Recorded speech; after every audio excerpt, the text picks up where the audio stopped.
la même question. Il y a le directeur d'antenne qui dit que qui de droit de la mine, c'est bien l'autorité compétente de la HAC.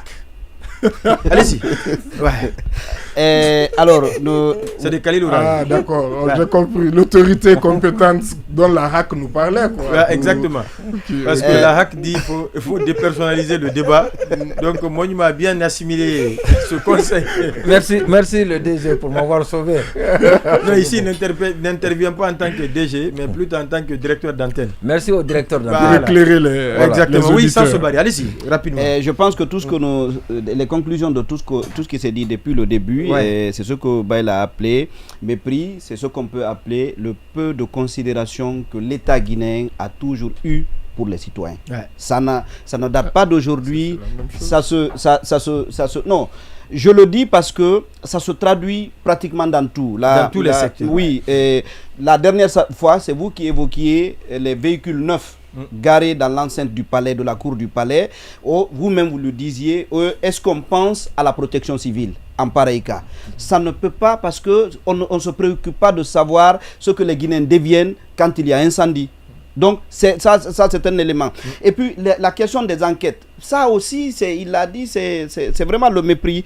J'ai suivi un autre extrait du directeur régional de la protection civile de Conakry, qui dit que il s'est penché un peu sur les facteurs, sur les causes. Il dit que entre 40 et 50% des cas ont une origine électrique. 40 à 50%. Donc, pratiquement la moitié des cas d'incendie sont liés à des questions énergétiques. Maintenant, moi, je ne sais pas si de ce côté-là, est-ce que c'est intentionnellement quelqu'un de EDG ferait en sorte que le courant qu'il y ait incendie, ou bien est-ce que c'est lié, je ne sais pas, à la gestion du courant, exactement. Mais moi, justement, j'ai toujours dit que il faut que les enquêtes là auraient servi à ça, même si on n'indemnise pas quelqu'un. Mais si on réussit à situer la responsabilité, ne serait-ce que d'EDG, ça amènerait EDG à prendre plus de précautions dans la gestion du courant. C'est-à-dire, aujourd'hui, on a cité plusieurs cas qui illustrent cela, l'incendie au Grand Marché, avec les victimes, parce que ça, c'est un autre volet. En réalité, l'État guinéen ne sait pas faire montre de compassion à l'égard de ses citoyens. Pas du tout. Non, il y a absolument pas. Mais je vous ai dit la dernière fois, le cas qui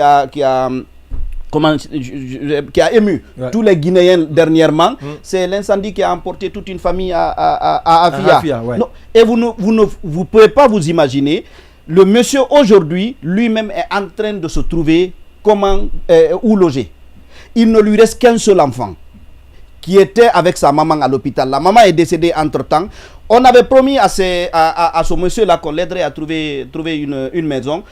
Parce qu'on l'avait fait pour une fille dont les parents ont péri. Exactement. Dans le tout premier incendie sur l'RCNRD. Exactement. Mais il y a eu des cas beaucoup plus graves. Exactement, qui a été adopté et à qui on a donné la maison.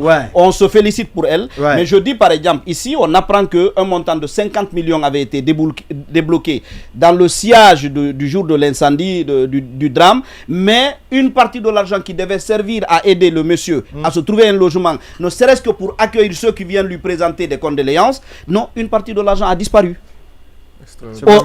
Oui, non, on évoque notamment la secrétaire générale de la commune de Dixine.